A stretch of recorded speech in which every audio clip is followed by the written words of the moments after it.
Hello everyone, welcome to a problem solving series. இந்த சீரீஸ்ல பாத்தீங்கன்னா இன்னைக்கு வீடியோல நம்ம கரண்ட் எலக்ட்ரிசிட்டி லெசன்ல இருக்கிற மல்டிபிள் சாய்ஸ் क्वेश्चन சால்வ் பண்ண போறோம். வாங்க क्वेश्चंस சால்வ் பண்ணலாம். Question number 7. क्वेश्चनல என்ன சொல்றாங்க? A wire connected to power supply of 230 volt has power dissipation. Power dissipation வந்து P1. நல்லா பாரு 230 volt நான் கனெக்ட் பண்றப்ப எனக்கு எவ்வளவு பவர் கிடைக்குது? P1 ங்கற பவர் கிடைக்குது. Suppose the wire is cut into two equal pieces and connect in parallel. கொஞ்சம் common sense யூஸ் பண்ணு. Suppose நான் wire parallel connect பண்ணால் Suppose நான் wire parallel connect பண்ணா resistance என்ன ஆகும்? Resistance of wire என்ன ஆகும்?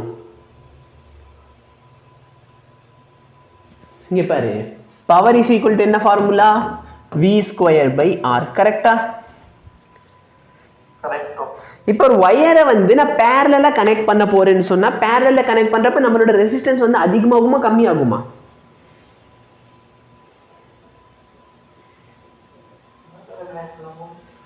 இப்போ நல்லா பாரு ஒன்ட்ட ரெண்டு ரெசிஸ்டன்ஸ் இருக்குன்னு வெச்சுக்கலாம். R R. அந்த ரெண்டு ரெசிஸ்டன்ஸ் நீ parallel கனெக்ட் பண்றப்போ எஃபெக்டிவ் ரெசிஸ்டன்ஸ் அதிகமாகுமா இல்ல கம்மியாகுமா?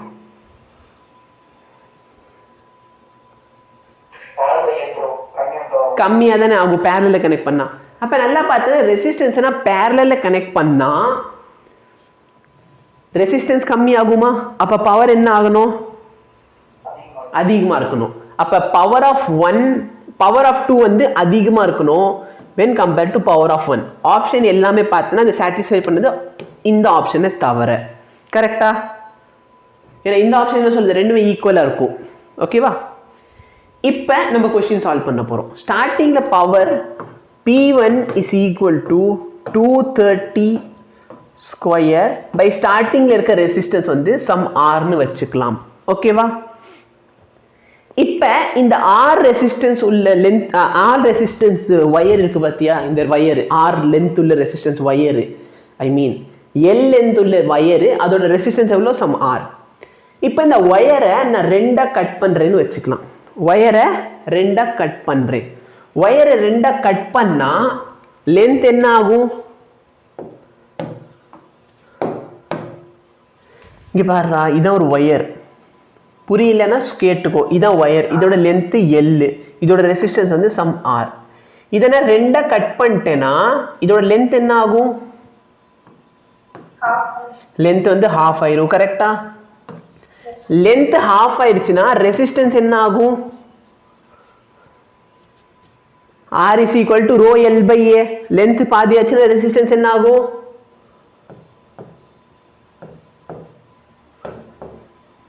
என்னடா படிச்சீங்க? புரியலையா? அப்படியே எதுவுமே ரிப்ளையே பண்ண மாட்டீங்க. எனக்கு உங்க ரிப்ளையே வரல. இப்போ லெந்த் பாதி ஆச்சுன்னா ரெசிஸ்டன்ஸ் என்ன ஆயிரும்? பாதி ஆயிரும். கரெக்டா? இப்போ பாதி ரெசிஸ்டன்ஸ் ஆன வயரை இந்த ரெண்டு வயரை நான் எப்படி கனெக்ட் பண்ண போறேன்?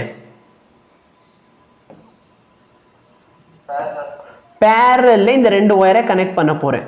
அப்ப நல்லா பாரு, R/2 R/2 R/2 ரெண்டுமே parallel கனெக்ட் பண்ணா உனக்கு எஃபெக்டிவ் ரெசிஸ்டன்ஸ் என்ன கிடைக்கும்? R/4. Very good. R/4. அப்ப முன்னாடி இருந்த ரெசிஸ்டன்ஸோட இப்ப ரெசிஸ்டன்ஸ் எவ்வளவு ஆயிருச்சு? 4 டைம்ஸ் கம்மி ஆயிருச்சா? அப்போ பவர் என்ன ஆகும் நினைக்கிறேன்? 4 டைம்ஸ் இன்க்ரீஸ் ஆகும். அப்ப P2 ஓட வேல்யூ பார்த்தனா 1 இல்ல 230 ஹோல் ஸ்கொயர் பை R/4. அந்த 4 மேல வந்துருமா? இப்போ நல்லா பாரு, P2 by P1 கேக்குறாங்க. சரி, இப்போ உனக்கே தெரிஞ்சிருச்சு ரெசிஸ்டன்ஸ் 4 டைம்ஸ் கம்மியாச்சுன்னா பவர் என்ன ஆகும்? 4 டைம்ஸ் இன்க்ரீஸ் ஆகும். அவ்வளவுதான். P2 by P1 கேக்குறாங்க.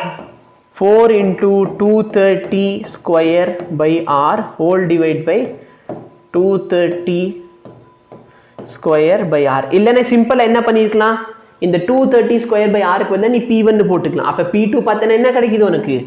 P2 is equal to 4 times P1 கிடைக்கும். அப்ப P2 by P1 வந்து 4. ஓகேவா? எது? P2 is equal to n square P. So இதான் 4 ஓகேவா? ஸோ ஒன்றும் இல்லை, பவர் வந்து இன்வெர்ஸ்லி ப்ரொபோர்ஷனல் டு ரெசிஸ்டன்ஸ் அந்த ஃபார்முலா யூஸ் பண்ணிட்டு ரெசிஸ்டன்ஸ் எவ்வளோ டைம்ஸ் கம்மியாகுதோ அவ்வளோ டைம்ஸ் பவர் இன்க்ரீஸ் ஆகும். நீங்கள் அப்படியும் சால்வ் பண்ணியிருக்கலாம்.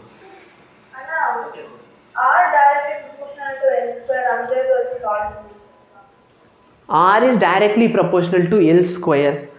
அதை வச்சு நீ பண்ணலாம். பட் நம்ம அந்த ஃபார்முலா எப்போ யூஸ் பண்ணுவோம்னா, சப்போஸ் என்கிட்ட ஒரு ஒயர் இருக்கு, அந்த ஒயரை நான் ஸ்ட்ரெச் பண்றேன், கரெக்டா? ஏன்னா அப்போதைக்கு நம்ம என்ன சொல்லிடுவோம், இதோட வால்யூம் வந்து கான்ஸ்டன்ட் வச்சுக்குவோம். அப்போ அந்த ஒயரோட இழுக்கலாம், இன்னும் கம்மி பண்ணலாம். பட் இந்த இடத்துல என்ன பண்ணியிருக்கோம், ஆக்சுவலி அந்த ஃபார்முலா யூஸ் பண்ணாலும் உனக்கு ஆன்சர் கிடைக்கும். சரியா? எப்படி கிடைக்கும்? ஏன்னா n ஸ்கொயர் டைம்ஸ் ஆரா, அப்போ இது என்ன ஆயிடுச்சு, பாதியை கட் பண்ணிட்டு, அப்போ லென்த் பாதி ஆயிடுச்சா? அப்போ r அதாவது n ஸ்கொயர் தானே, அப்போ 1/2 ஸ்கொயர் பண்ணால் 1/4 ஆகிடும். ஓகேவா? பட் எஸ், இதான் உன்னோட அந்த ப்ரொசீஜர். புரியுதா? Very good, thank you.